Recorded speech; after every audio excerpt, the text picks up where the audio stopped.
झारखंड के वित्त मंत्री राधा कृष्ण किशोर हमारे साथ हैं। वित्तीय प्रबंधन का जिम्मेवारी इन्हीं के ऊपर है, राज्य का। इनसे सीधे बातचीत करते हैं। सर, हम लोग शुरू करेंगे यहीं से कि सुप्रीम कोर्ट की कल टिप्पणी आई है फ्रीबीज को लेकर कि निकम्मा मत बनाइए लोगों को।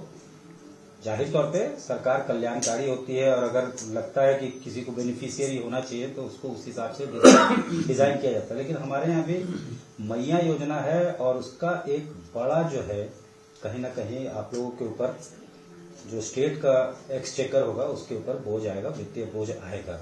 और फ्रीबीज को लेकर इधर टिप्पणी भी सुप्रीम कोर्ट ने की है। और देखिए, माननीय सर्वोच्च न्यायालय की जो टिप्पणी आई है उनके ऊपर तो मैं कोई टिप्पणी नहीं करूंगा, लेकिन मैं ये कहना चाहता हूं कि ये बिल्कुल सही कहा गया है कि लोगों को निकम्मा न बनाएं। आप योजनाओं के माध्यम से वो स्वयं को मजबूत कर सके ताकि वो अपने पैरों पर आगे बढ़ सके। मैं भी इस बात को मानता हूं। लेकिन जहां तक मैया समान योजना की बात है, ये रेवड़ी नहीं है, ये कोई प्रसाद नहीं है। इस योजना के बारे में हम आपको बहुत स्पष्ट बताना चाहेंगे कि देखिए, जो झारखंड की आधी आबादी महिलाओं की है और जिस तरह झारखंड के विकास में इनका योगदान है, चाहे वो ग्रामीण क्षेत्र में हो या शहरी क्षेत्र में हो, इनके योगदान को हम कभी भुला नहीं सकते हैं। हमारी ग्रामीण अर्थव्यवस्था कमजोर है, इस कहने में कभी भी परेशानी मुझे नहीं है। ये जो 2500 रुपया महीना उनको दिया जा रहा है, ये वो माँ बहन हैं जो इस पैसे की राशि से अपने बच्चों को स्कूल जाने का ड्रेस खरीद सकती है, किताब खरीद सकती है। एक महिला जो अपने उपयोग के लिए, उनकी जरूरतों के लिए जो चीजें आवश्यक होती हैं वो परचेज कर सकती है। और सबसे बड़ी बात यह है कि जो वो खरीदारी करेंगी बाजार से, वो बाजार के माध्यम से टैक्स के रूप में वो पैसा राज्य सरकार के खजाने में आएगा। इसलिए मैंने कहा कि सच पूछे तो हेमंत सोरेन जी की सरकार ने और इंडिया गठबंधन कांग्रेस की जो ये है समन्वय है सरकार के साथ, तो ये हम लोग के घोषणा पत्र में भी था कि मैया समान योजना हम देंगे। तो ये हम लोगों ने मैया समान योजना नाम अवश्य दिया है, लेकिन अगर दूसरी तरफ से देखें तो हम अपने झारखंड की माँ बहनों बेटियों की पूजा की है, आराधना किया है। उनको एम्पावरमेंट के लिए भी आप लोग का विजन रहा होगा। बिल्कुल सर, ये है कि अलग स्टेट्स में भी इसी तरह से किया जा रहा है।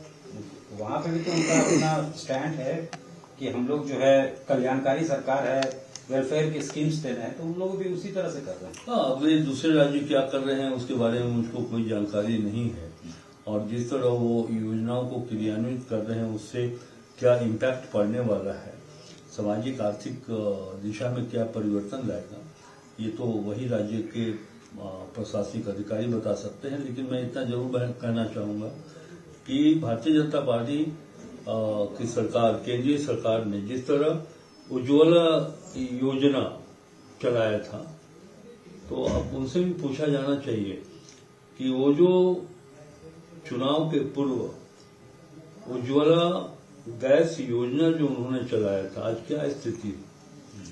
वो चूल्हा आज भी घरों में बंद कर दिए गए हैं। इसलिए बंद कर दिए गए हैं कि चूल्हा तो दे दिया गया, लेकिन प्रति माह कम से कम एक गैस जिसकी कीमत 1100 रुपये है, गांव के लोग ये 1100 रुपया उनके पास नहीं है टैक्स की वो गैस का सिलेंडर खरीद सके। परिणाम ये है कि उनकी ये योजना एकदम पूर्णतः विफल हो गई। आप एक बार उनसे भी, हम आपके माध्यम से भी जानना चाहते हैं कि झारखंड में जो उन्होंने शौचालय बनाया था, आज शौचालय किस अवस्था में पड़ा हुआ है, ये भी एक बार देख लें।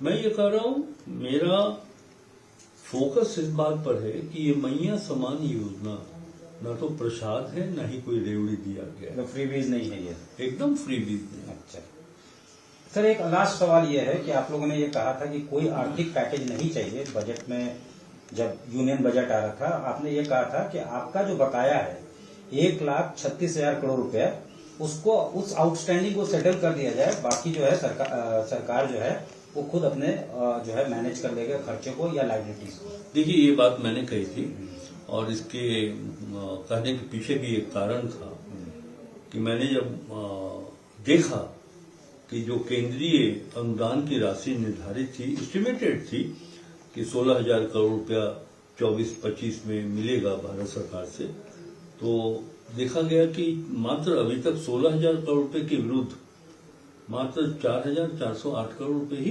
प्राप्त हुए।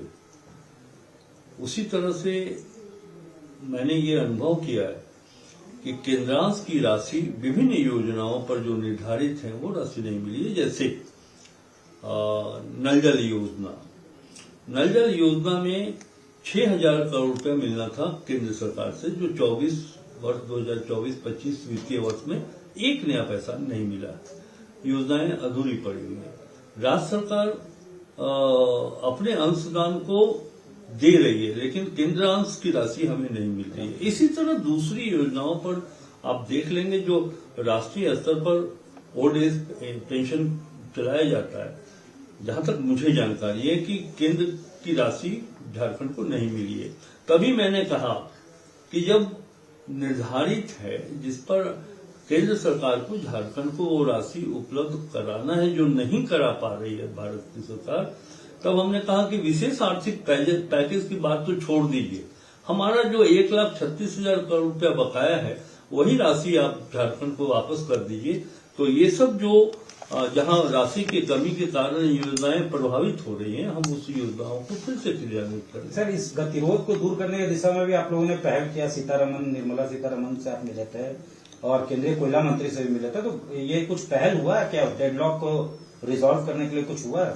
हाँ, नहीं, बात हुई है। मैंने केंद्रीय वित्त मंत्री जी से मिलकर के उनसे कहा है कि ये जो अनुदान की राशि मिलनी है हमको, वो राशि समय पर 31 मार्च के पहले मिल जाए, तो हम जितनी भी वैसी योजनाएं जो बाधित हो रही हैं उसको हम पूरा कर सकते हैं। तो उन्होंने आश्वासन दिया कि इस विषय पर वो दिखवा देंगे अपने विभाग से और आवश्यक कार्रवाई करेंगे। सबसे अच्छी पहल जी किशन रेड्डी जी ने किया, कोयला मंत्रालय के माननीय मंत्री जी ने। जब उनसे मुलाकात हुई, मैं एक स्मारक पत्र उनको दिया था कि जो हमारी बकाया राशि है 1,36,000 करोड़ रुपया, वो झारखंड को मिल जाए तो हम बहुत सारा काम जो हमारी योजना है इस राज्य के सोशियो इकोनॉमिकल सेक्टर में काम करने का, वो पूरा हम कर सकेंगे। तो उनकी बातों से ये उन्होंने कहा कि ये राशि कोल कंपनी की राशि नहीं है, यह राशि झारखंड की राशि है। झारखंड की जो राशि है वो झारखंड को मिलेगी, लेकिन वो ये इस बात का आकलन करना चाह रहे हैं कि वास्तविकता में क्या 1,36,000 करोड़ रुपया का बकाया है या उससे अधिक है या उससे कम है। तो मैंने उनको सुझाव दिया कि इसका बेहतर तरीका यही हो सकता है कि आप कोयला मंत्रालय के उच्च अधिकारियों और झारखंड के माइंस डिपार्टमेंट के अधिकारियों की एक टीम बना लें और बैठ करके क्या वास्तविक बकाया है वो आकलन कर लें और वही राशि आप हमको उपलब्ध करा दें। तो उन्होंने ये आश्वासन दिया है, कहा भी है कि मैं बहुत जल्द दोनों केंद्र और राज्य के सरकार की एक टीम में बना दूंगा अधिकारियों की, जो इस बात का आकलन कर सकेगा कि वास्तविक बकाया क्या है। आपसे बात करने के लिए बहुत धन्यवाद। बहुत धन्यवाद आपका। वित्त मंत्री जी, साफ तौर से इनका कहना है कि मैया सम्मान किसी भी तरह से फ्रीबीज नहीं है और साथ ही साथ वुमेन एम्पावरमेंट की तरफ उठाया गया एक कदम है।